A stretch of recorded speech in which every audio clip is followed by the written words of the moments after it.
দেখো বন্ধুরা, এগুলারে তো তোমরা চিনোই, এটার নাম হলো পুঁই। আর এইটা দিয়ে আমি একটা চচ্চড়া বানাইমু নিরামিষ। তোমরা দেখাইমু কিরকম বানাই আমি। এই যে পুঁইটা কাটিয়া রাখছি, এই যে আলু দিছি, একটা ছোট আলু দিছি, আর এই যে পুঁইটা কাটলাম, এইটা দিয়ে একটা চচ্চড়া হইব। এই যে বন্ধুরা, পুঁই বসার বেলা গিয়া তেল গরম হয়ে গেছে, তেল 2 চামচ মতো দিছি। আমি জিরা দিলাম, জিরাটা একটু ভাজা হওয়ার পরে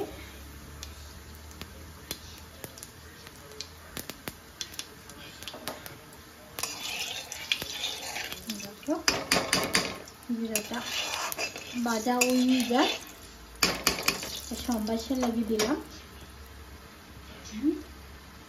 আলু কাটিয়া রাখছিলাম, আলু দিন ছাড়লাম।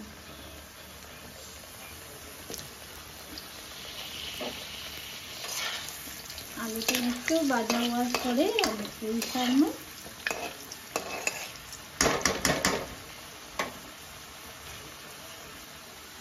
যে আলুটা একটু ভাজা হয়ে গেছে, বেশি ভাজার দরকার নেই, একটু সময় রাখলাম লড়াই রইয়া।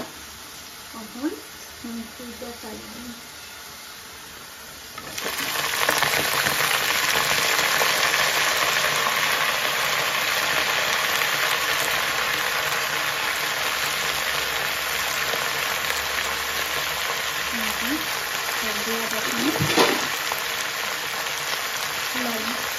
নুনটা আমি বেশ কম দিলাম, কারণ এটা একদম কমে যায়।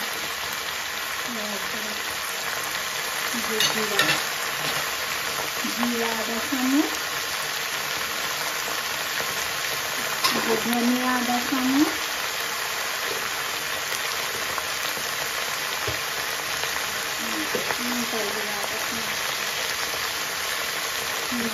ভাজছে 5 মিনিট লাগিয়ে আমি ভাজা দিলাম।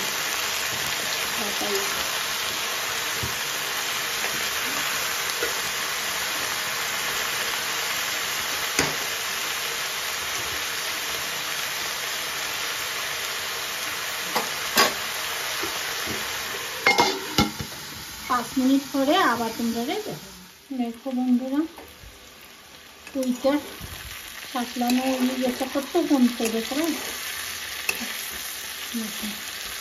আমি অল্প জল দিয়ে আলুটারে একটু সিদ্ধ করবো, কারণ সিদ্ধ হয়েছে না, কাটলানো তো হয়ে গেছে, সিদ্ধ হয়েছে না। আর সিদ্ধ করার লাগে আমার অল্প জল দিতে লাগবে। জল দিয়ে আমি সিদ্ধ করবো, করিয়া তারপরে গিয়ে আবার তোমরা দেখাবো আমি ওইটা সিদ্ধ হওয়ার পরে কীরকম হয়।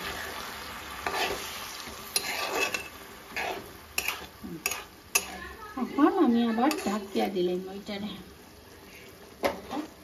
দেখতে কি সুন্দর গ্রিন একদম। এখন আমি ঢাকি দিলাম, 5 মিনিট পরে তোমরা আবার আমি দেখুন বন্ধুরা, এখন আমি ঢাকনটা খুললাম।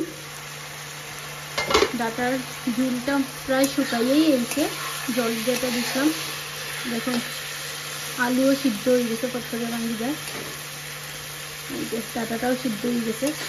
এখন আমি ঢাকনটা খুলিয়ে আরও একটু সময় টানাইনি, টানানোর পর আপনারা আবার দেখাইনি।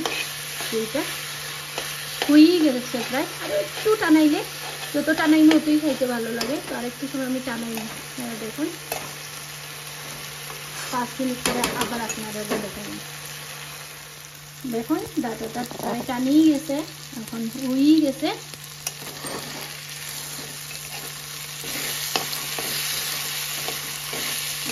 দেখাইলাম, এটা খুব হেলদি, তো আপনারা এগুলো বানাইয়া ট্রাই করতে পারেন, ঘরের মধ্যে করিয়া খাইতে পারেন। আর আমার ভিডিওটা যদি আপনারা ভালো লাগে, লাইক কমেন্ট করবা, তো আমি বুঝবো যে আপনারা কতটুকু ভালো লাগছে। এটাই আমার মানে জানার ইচ্ছা, যে আপনারাও ট্রাই করানি করে। সাধারণত মানুষ এইগুলো খাই, তাও আমি আমার ডেইলি খাবার যেটাই বানাই না এখানে কোনো না কোনো রেসিপি আপনাদের লগে শেয়ার করি।